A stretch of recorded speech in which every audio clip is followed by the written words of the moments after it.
এই এলাকায় একটা শান্তি শৃঙ্খলা পরিস্থিতি অবমাননার মতো একটা অবস্থা তৈরি হয়েছিল, যার প্রেক্ষাপটে আমাদের এই লস্করদিয়া প্লাস আশেপাশে যে বিভিন্ন নেতৃস্থানীয় ব্যক্তি, আলেম সমাজ আমাদের সাথে ছিল, তারা আইনের প্রতি শ্রদ্ধাশীল।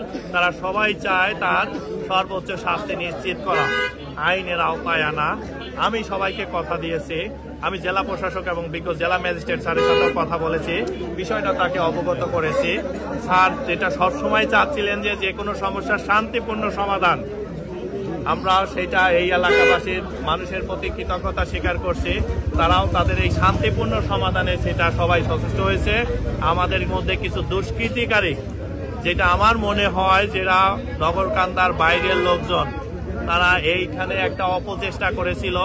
এই নগরকান্দাবাসী, এই লস্করদিয়ার আশেপাশে যারা, সেটা খুব দ্রুত আইডেন্টিফাই করার ফলে আমরা আজকে সেই অপ্রীতিকর ঘটনার হাত থেকে রক্ষা পেয়েছি। ওকে আমি আইনের হেফাজতে নেওয়া হয়েছে। আমরাও চাই যে কোনো ব্যক্তিই হোক, যে কোনো ব্যক্তি ইসলাম অবমাননা করে যে রক্ষা পাবে, সেটার কোনো সুযোগ নেই। আমরা একেও সর্বোচ্চ শাস্তি নিশ্চিতের বিষয়ে এখন আমি তো বলতেছি কালকের মধ্যে আপনারা দেখেন, আমি একটা দৃশ্যমান আপনারা বুঝবেন যে না